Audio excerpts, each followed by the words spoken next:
اس لیے حضرات محترم اس رب ذوالجلال کا ہم جتنا بھی شکر ادا کریں اتنا کم ہے۔ تو میری باتیں آپ نے سمجھنے کی کوشش کرنی ہے کہ اللہ رب العزت کا ہم جتنا شکر ادا کریں اتنا کم ہے کہ وہ شرق و غرب کا مالک ہے، وہ کوہ و دمن کا مالک ہے، وہ آسمان کا خالق ہے، وہ زمین کا خالق ہے، وہ ہوا کا خالق ہے، وہ فضا کا خالق ہے۔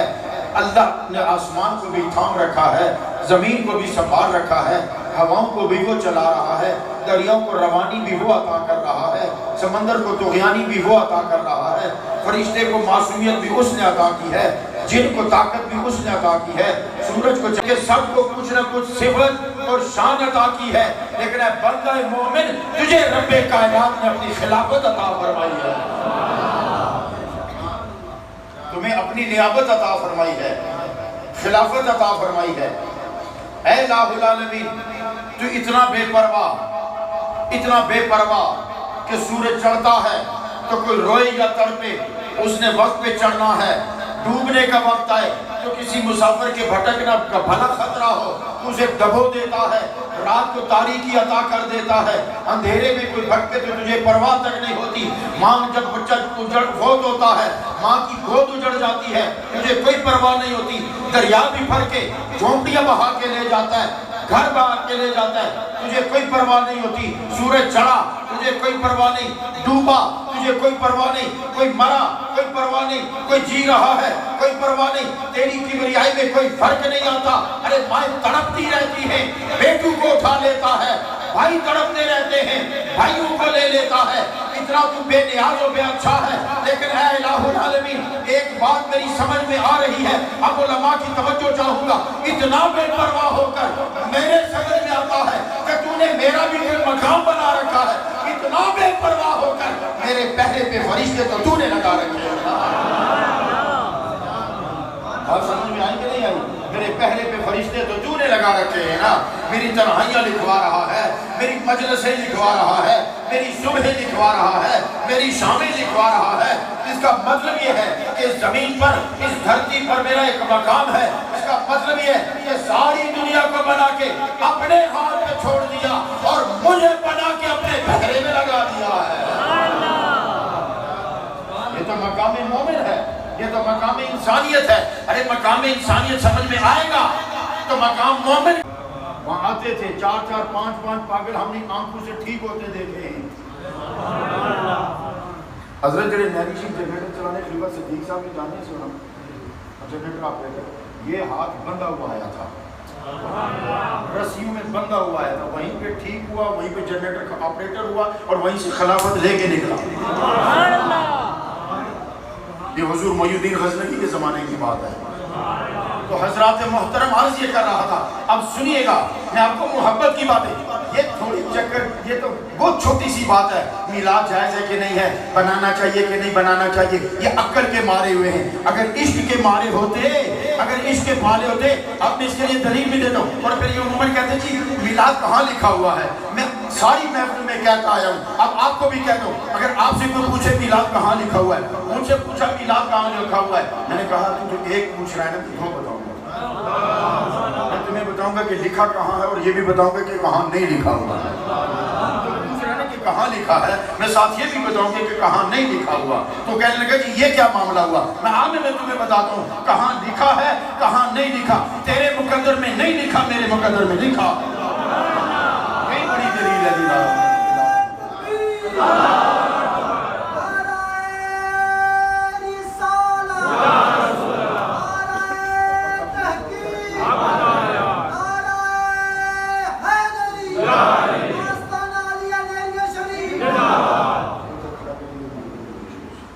تو حضرات محترم توجہ چاہوں گا میں، اور میں گل دسا نہیں، میں رٹیاں گلا نہیں کرنی، میں تمہیں چہرے تکی دا گل کر سکتا۔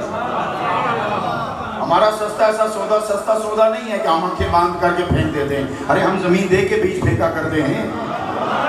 یہ موڑ بھی سودا ہے، نہر بھی سودا ہے، ایسا ویسا نہیں ہے کہ رٹی دے کرنا پر ہاتھ لائے جب دوڑے پڑی دے نکلی جاتا ہے، پتہ ہی نہ ہوگا تو سانگی۔ ہم چہرے دیکھتے ہیں، بات کرتے ہیں، جتنا ذوق ہوگا اتنی خیرات ملے گی۔ نبی کا ذکر ہے، اتنا سستا نہیں ہے، ایسا سستا وستا نہیں ہے، اس لیے محبت سے بات کیا کرو۔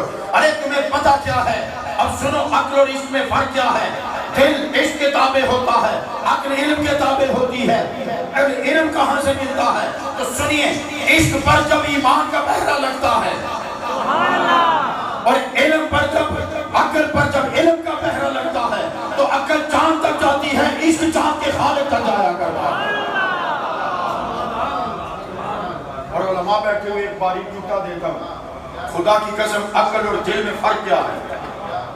عشق اور عقل میں فرق کیا ہے؟ سنو، گزر جا عقل سے آگے کہ یہ نور، چراغ راہ ہے منزل نہیں، بے خطر کود پڑا آتش نمرود میں۔ عشق عقل محو تماشا ہے لبے بام ابھی، جب عشق سکھاتا ہے آداب خدا گاہی، کھلتے ہیں غلاموں پہ اسرار شہنشاہی، قوت عشق سے ہر فرد کو بالا کر دے، تہر اسم محمد سے اجالا کر دے، جب عشق سکھاتا ہے آداب خدا گاہی، کھلتے ہیں غلاموں پہ اسرار شہنشاہی، دارا و سکندر سے وہ مرد فقیر اولا ہو جس کی فقیری میں ہوئے اسد اللہ، عطار ہو مومی ہو راضی ہو کہ زادی ہو، کچھ ہاتھ نہیں آتا بے آپ زہر کا۔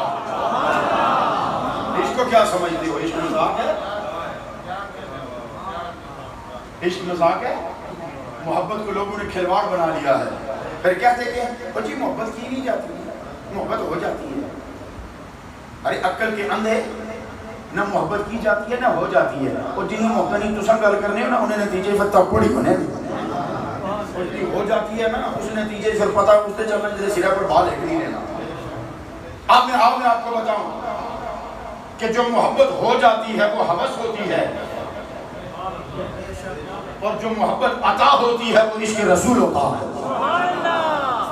محبت نہ کی جاتی ہے نہ ہو جاتی ہے، یہ ضرور رسول سے عطا ہوتی ہے، یہ ضرور رسول سے عطا ہوتی ہے۔ تو سنو، عقل ہمیشہ خدا کی قسم اس جملے نہ اگر تسا مل نہ بایا نا تو میں پھر سوچا کہ میں انپڑھا بھی چاہتے بیٹھا سا، تو تسا سبحان اللہ تو پتہ چل سی کہ واقعی تسا سنن والے لوگ ہو، مسجد میں تو مجلس میں بہن والے لوگ ہو۔ تو سنو، عقل دلیل مانگا کرتی ہے، عشق دیدار مانگا کرتا ہے۔ عقل دلیل مانگا کرتی ہے، عشق دیدار مانگا کرتا ہے۔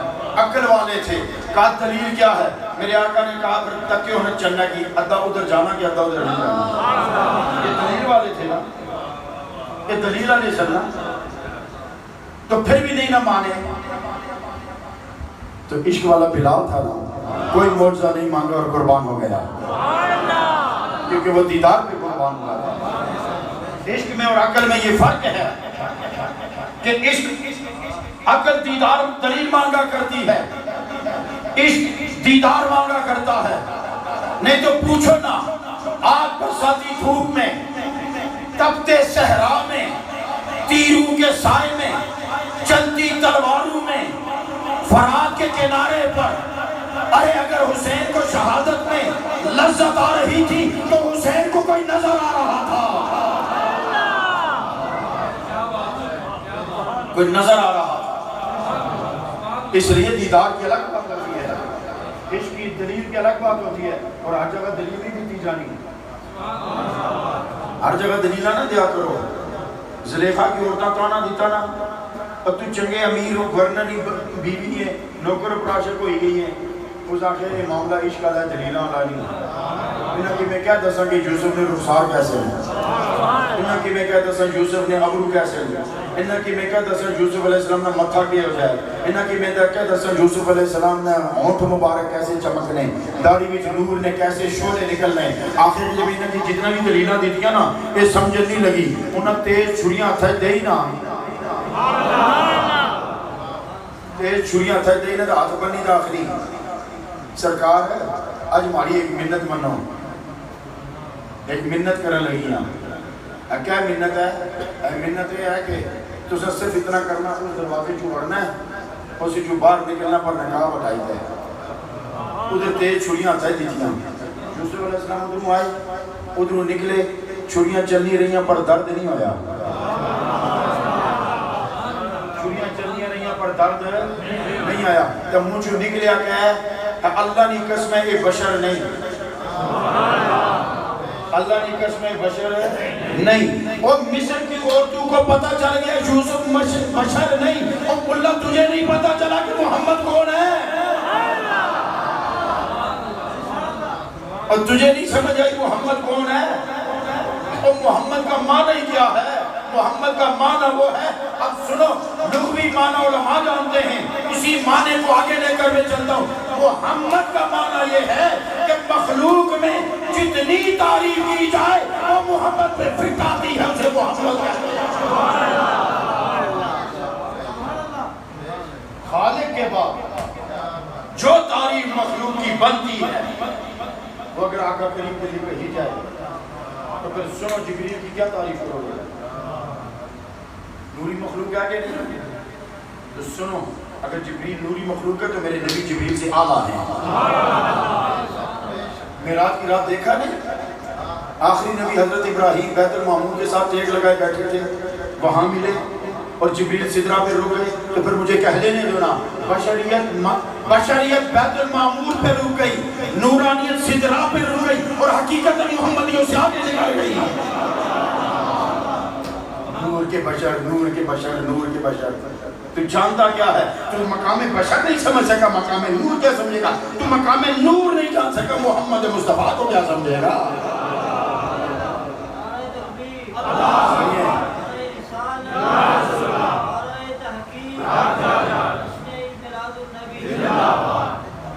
حضرات محترم،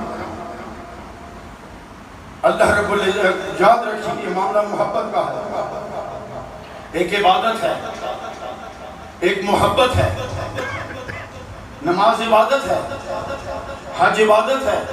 اب توجہ سے سننا، حج عبادت ہے، نماز عبادت ہے، تلاوت عبادت ہے، زکوٰۃ عبادت ہے، تہجد عبادت ہے، نفل عبادت ہے، قیام عبادت ہے، روزہ عبادت ہے، سجدہ عبادت ہے، قرآن کی تلاوت عبادت ہے، بندے کے حق ادا کرنا عبادت ہے، باپ کی خدمت کرنا یہ بھی عبادت میں شمار ہوتا ہے. یہ حقوق العباد اور حقوق اللہ ہے، یہ اللہ کے ہاں عبادت میں شمار کیے جاتے ہیں. والد کی خدمت کرو رب راضی ہوتا ہے، بھائی کی خدمت کرو رب راضی ہوتا ہے، ارے پڑوسی کا خیال رکھو رب راضی ہوتا ہے، صدقہ دو رب راضی ہوتا ہے، ارے قرآن پڑھو تو یہ عبادت ہے. یہ سارے اصول پہ جانے کے بعد ایک اصول دے دیا، ما آتاکم الرسول فخذوہ وما نہاکم عنہ فانتہوا. شریعت کا ایک ہی قانون ہے، اس قانون کے تحت ساری شریعت چلتی ہے کہ میرا نبی جو دے اسے لے لے، اور جس سے روکی اسے رک جائے. یہ خدا کا قانون ہے،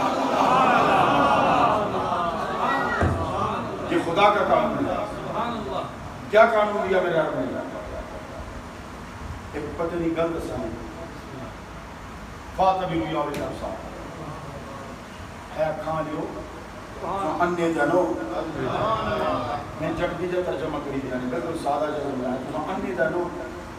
یہ عبرت کیوں نہ پکڑے دنیا تک بھی جائے؟ صحیح پتہ نہیں لگنا ہے دنیا کس نہ پتہ دینی بھائی. جے ٹیمے پر سورج چڑھنا تو کوئی چڑھن والا ہے نا، جے ٹیمے پر لینا تو کوئی لان والا ہے نا، جے راتی تاریکی چھانی تو اس کی تاریکی کی پھیلان والا کوئی ہے نا، جے زمین جنبش نہیں کر رہی تو اس کی سنبھالنے والا کوئی ہے نا، آسمان جے ٹہنا نہیں تو اس کی تھمن والا کوئی ہے نا، ہوا جے چل رہی تو اس کی چلان والا تو کوئی ہے نا، اس کی چلان والا تو کوئی ہے نا، دریا کو روانی دینے والا تو کوئی ہے نا، سمندر کو طغیانی دینے والا تو کوئی ہے نا، کانٹے کو لوگ دینے والا تو کوئی ہے نا، پھول کو خوشبو دینے والا تو کوئی ہے نا، فرشتے کو معصومیت دینے والا تو کوئی ہے نا، ہوا کو رفتار دینے والا تو کوئی ہے نا، دریا کو روانی دینے والا کو تو ہے نا، صحرا کو خوش کرنے والا تو ہے نا، چمن کو آباد کرنے والا تو کوئی ہے نا، سورج کو چمک دینے والا کوئی تو ہے نا، چاند کو چاندنی دینے والا کوئی تو ہے نا. ربا مان لیا کہ تو ہے. ہم تو ہی سنو، ربا مان لیا کہ تو ہے، تو ہے، مان لیا. سورج وقت پہ چڑھا میں مان گیا کہ تو ہے، وقت پہ ڈوبا تو میں مان گیا کہ تو ہے، زمین جنبش نہیں کرتی تو مان گیا کہ تو ہے، آسمان نہیں گرتا تو مان گیا کہ تو ہے. کائنات نے یہ تو منوا دیا کہ تو ہے، مگر یہ کون بتائے گا کہ تو کیسا ہے؟ تو جواب آیا کہ اپنا آپ منوانے کے لیے کائنات بنائی اور بتا دینے کے لیے مصطفیٰ کی زبان بنائی. میں کیسا ہوں یہ بتانے کے لیے مصطفیٰ کی زبان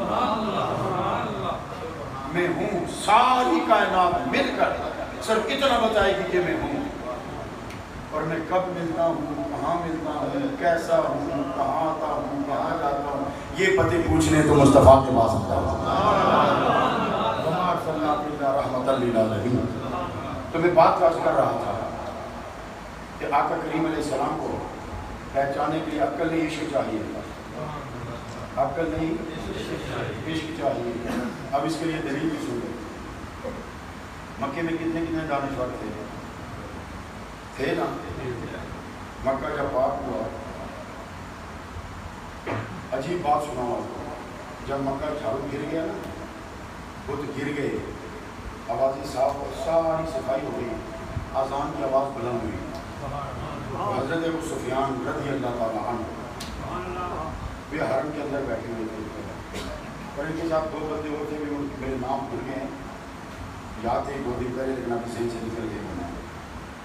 ایک نے کہا کہ شکر ہے میرا باپ مر گیا, ورنہ اگر یہ آواز سنتا تو اسے بڑا دکھ ہوتا. اور دوسرے نے کہا کہ کتنی عجیب آواز ہے. اب وہ دونوں ابو سفیان کی طرف دیکھنے لگے کہ اب یہ کیا کہیں گے. تو انہوں نے کہا خدا کی قسم میں کچھ بھی نہیں کہوں گا. کنکریاں ہاتھ میں اٹھا کے کہتے ہیں یہ ایسا نبی ہے نا کہ یہ کنکریاں بھی اس کو حال بتا دیتی ہیں. یہ کنکریاں بھی اس کو حال بتا دیتی ہیں. پھر سرکار آئے نا, پھر اس کو کہا تو کیا کہتا ہے کہ تیرے باپ نے یہ آواز نہیں سنی. اگر وہ سن لیتا تو اس کے کانوں میں رس گھلتا. تو حضرات محترم, عرض یہ کر رہا تھا کہ اگر عقلوں پہ فیصلے ہوتے تو جھاڑو تو پھر گیا تھا, بت گر گئے تھے, وقت اذان آیا, سرکار نے نظر دوڑائی, تو کیا وہاں ہاشمی جوان نہیں تھے, وہاں اموی جوان نہیں تھے, وہاں خاندان والے نہیں تھے, روسائے عرب کے بچے وہاں نہیں کھڑے تھے, شعراء و ادیب وہاں نہیں کھڑے تھے, ابو بکر عمر عثمان نہیں کھڑے تھے. لیکن میرے سرکار نے فرمایا وقت اذان ہے, بتاؤ کدھر گیا میرا بلال, کدھر گیا میرا بلال. بلال کو بلایا, مکے کی چھت پہ چڑھایا, مکے کی چھت پہ چڑھایا اور کہا بلال اذان دے, بلال اذان دے. بلال نے اذان دی, بلال نے اذان دی. اب سچ بتاؤ یہ فیصلہ عقل پر ہوا کہ عشق پر ہوا؟ یہ جیت بلال کے حق میں عقل سے آئی کہ عشق سے آئی؟ تو جب نبی سے عشق ہو جائے نا تو پھر میلاد کے لیے دلیلوں کی ضرورت نہیں رہتی. پھر میلاد سنو, جس رات سرکار کی ولادت ہوئی نا, وہ غور نہ سنو, 2 بڑی ایٹمی پاورز تھیں. جس طرح آج ایٹمی پاورز ہوتی ہیں نا, آج جو 10 ہیں نا, اس وقت 2 بڑی طاقتیں تھیں, روم و فارس, اور تیسرے عرب تھے جو ان کے مقابلے میں نہیں تھے. ان کے مقابلے کے حجاز و یمن والے ان کے مقابلے اور ٹکر کے نہیں تھے. وہ ان کا لحاظ کرتے تھے لیکن ٹکر نہیں لیتے تھے ان سے. تو فارس وہ آتش پرست تھے اور بت پرست تھے. آتش قدہ فارس 2164 سال تک واقع ہوئی. 2164 سال, اس میں کئی نسلیں لگی ہیں. پوری نسلیں تھی جو اس پر ڈیوٹی ہوتی تھی, جو اس آگ کو ذرا بھی کم نہیں ہونے دیتے تھے, اس کو بھڑکاتے ہی رہتے تھے. لکڑیں کم پڑتی اور لکڑوں کے پہلے سے بات لگے ہوتے تھے. پورا قبیلہ اس کی ڈیوٹی پر معمور تھا. 2164 سال میں 1 سیکنڈ کے لیے وہ آگ نہیں بجھی. ادھر آمنہ کے گھر میں سرکار آئے, ادھر آتش کدہ بجھ گیا. تو دسو نا اور میلاد کس طرح بنایا جائے, اور میلاد کیسے بنتا؟ ایک بات. دوسری بات, کیسر و کسرا کے محل جن پر چڑیاں بھی احتیاط سے بیٹھتی تھی, ادھر سرکار کی ولادت تو ادھر کنگرے گر گئے. بتاؤ نا میلاد میں کیسا ہوگا. اور پھر اپنی اگلی بات سنو, روئے زمین پر جہاں جہاں بت کھڑے تھے اور جن کی عبادت و پوجا ہو رہی تھی, پوری روئے زمین پر اس دن بت نہ دائیں گرا, نہ بائیں گرا, نہ پیچھے گرا, سارے بت گرے اور منہ کے بل گرے. ابو جہل ضد میں تھا, اس نے نہیں مانا, ورنہ اس نے اس رات بت گرتے دیکھے تھے. لیکن وہ ضدی تھا, انا پرست تھا, اس لیے وہ نہیں مانا, ورنہ اسے پتا تھا کہ یہ جو سرکار کہہ رہے ہیں یہ سچ ہے.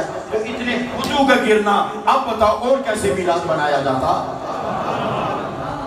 پھر مکہ آپ نے دیکھا ہوا کہ اس کے چاروں طرف پہاڑیاں ہیں، اور جو سرکار کی جائے ولادت ہے اس کو وہ بالکل پہاڑیوں کے اوٹ میں ہے. ادھر ولادت ہوتی ہے، ادھر کمرہ ہے، ادھر چھت ہے، 4 دیواریں ہیں. ادھر سرکار کی ولادت ہوتی ہے، ادھر پردے اٹھتے ہیں، اور آمرہ کو شام کے معاملات چمکتے نظر آتے. بتاؤ اور میلاد کیسے منایا جاتا؟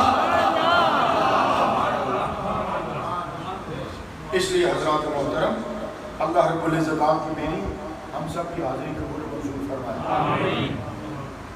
اللہ تعالیٰ آپ کو ذوق بیدار رکھے، عقیدے سنبھال کے رکھو، محبتیں پھیلاؤ، نمازیں مت چھوڑو، روزے مت چھوڑو، قرآن کی تلاوت مت چھوڑو، جھوٹ مت بولو، کسی کی حق تلفی مت کرو. اگر کسی کا دل خوش ہوتا ہے تو تھوڑی قربانی دے دیا کرو، تھوڑی قربانی دے دیا کرو. وہ ایک واقعہ مشہور ہے نا، ابو بکر صدیق رضی اللہ تعالیٰ عنہ نے حضرت عائشہ سے کہا کہ عائشہ علیہ رضی اللہ تعالیٰ عنہ، حضرت ابو بکر صدیق رضی اللہ تعالیٰ عنہ نے حضرت امی عائشہ رضی اللہ تعالیٰ عنہ سے کہا کہ سرکار سے پوچھو کہ معراج کی رات جو آپ کے ساتھ راز کی باتیں ہوتی ہیں ان میں سے ایک تو بتا دیں، ان میں سے ایک تو بتا دیں. تو انہوں نے بتایا کہ رب نے فرمایا کہ جو 2 دل جوڑنے والا ہے اس سے ہم بہت خوش ہوتے ہیں. حضرت ابو بکر رونے لگے. آپ نے فرمایا ابا جان روتے کیوں ہیں؟ انہوں نے کہا کہ جوڑنے پہ اتنا ثواب ہے تو توڑنے پر عذاب کتنا ہوگا. اس لیے کوشش کریں کسی کا دل نہ ٹوٹے، خیال رکھا کریں ایک دوسرے کا. آقا کریم کی میلاد کا یہ فائدہ ہونا چاہیے کہ آپ چہرے پر سنت رسول نظر آنی چاہیے، آپ کے کردار میں سنت رسول نظر آنی چاہیے، آپ کی پیشانی پہ سجدوں کا نور نظر آنا چاہیے، زبان پہ اخلاق رسول نظر آنا چاہیے، آنکھوں میں حیا کا زیور نظر آنا چاہیے، زبان پہ ہر وقت ذکر اللہ جاری رہنا چاہیے. آپ تو ویسے بھی چنگے لوگوں کے سنگی ہیں، چنگے لوگوں کے ساتھ رہنے والے ہیں، اور یہ کرام کے ساتھ آپ کا تعلق ہے، تو آپ کے کردار سے پتہ چلنا چاہیے کہ کسی ولی کا مرید جا رہا ہوا، کسی ولی مرید کا سنگی جا رہا ہے. اب باتیں بہت لمبی ہو جائیں گی، ورنہ باتیں تو اور بھی بہت کرنے کی تھی. لہٰذا حضرات محترم اپنے کردار سے ثابت کرو کہ ہم آقا کریم علیہ السلام کے امتی ہیں، اور نماز پر جگانا درست ادا کرنے کی کوشش. جو پڑھتے ہیں وہ کوشش کریں کہ اور درست ہو، جو درست پڑھتے ہیں وہ کوشش کریں کہ خشوع خضوع ہو، اور جن کو خشوع. اور دیکھیں میں نماز کی ایک منزل نہیں ہے، نماز ایک جگہ ٹھہرتی نہیں ہے. یہ بات شاید آپ میری نہیں سمجھ رہے. ٹھہر سے مراد یہ نہیں ہے کہ آپ نے تلفظ درست ادا کر لیا، خشوع سے پڑھ لی، سجدے درست کر لیا، ارکان درست ادا کر لیے، تلفظ درست ادا کر لیا، ہر بات اپنے مقام پہ ٹھیک پڑھ لی، تسبیحات ٹھیک جگہ پہ پڑھی، تکبیرات ٹھیک جگہ پہ پڑھی، فاتحہ ٹھیک جگہ پہ پڑھی، سورت ٹھیک ملا لی، درست پڑھ لی خشوع خضوع کے ساتھ. یہ اس کی ایک منزل ہے. اس میں جتنا آپ ڈوبتے چلے جائیں گے نا، اور جتنی لذت پیدا کرتے جائیں گے نا، اتنی قربت آپ کو ملتی چلی جائے گی، اتنی آپ کو قربت ملتی چلی جائے گی. اور اللہ کے کچھ مقبول بندے ایسے بھی ہوتے ہیں کہ نہریہ شریف میں پیر ابراہیم صاحب کی قبر ہے، مزار شریف کے باہر قبرستان میں جو سب سے اونچی قبر ہے. اور یہ بات جو حضور قبلہ پیر علاء الدین صدیقی صاحب نے اپنی نشست میں میور کو بیٹھے ہوئے تھے اور مجھے سنائی تھی کہ پیر ابراہیم صاحب جب اکیلے میں نماز پڑھتے تھے نا، جماعت کے ساتھ تو پابند ہوتا بندہ جماعت کا، جب آپ اکیلے نماز پڑھتے تو کئی لوگوں نے دیکھا کہ آپ گر جاتے ہیں، کبھی آگے گرتے، کبھی پیچھے، کبھی دائیں، اس طرح کبھی 10 منٹ، کبھی 15 منٹ، اور کبھی 20 منٹ لگتے تھے. آپ کی نیت بھی مکمل ہوتی تھی، پھر جا کے کہیں آپ اللہ اکبر کہتے تھے. تو ایک دن کسی نے پوچھ لیا کہ حضور آپ کیا کرتے رہتے ہیں؟ آپ جب اکیلے ہوتے ہیں کبھی دائیں گرتے ہیں، کبھی بائیں گرتے ہیں، اور کبھی 10 منٹ لگتے ہیں، کبھی 5 منٹ لگتے ہیں، کبھی 20 منٹ بعد آپ کہیں جا کے کانوں کو ہاتھ لگا کے تکبیر کہتے ہیں. انہوں نے کہا کہ تم نے پوچھ لیا تو بتا دیتا ہوں کہ جب میں کہتا ہوں نا منہ میرا طرف خانہ کعبہ شریف ہے، میں اپنے رب سے ضد لگا لیتا ہوں. جب سارے پردے اٹھ کے کعبہ سامنے نہیں آ جاتا میں بھی اللہ اکبر نہیں کہتا. یہ مناظر ہوتی ہے، یہ درجے ہوتے ہیں، یہ اس نماز کی تاثیر ہے. تو جتنی آپ تاثیر کرتے جائیں گے نا،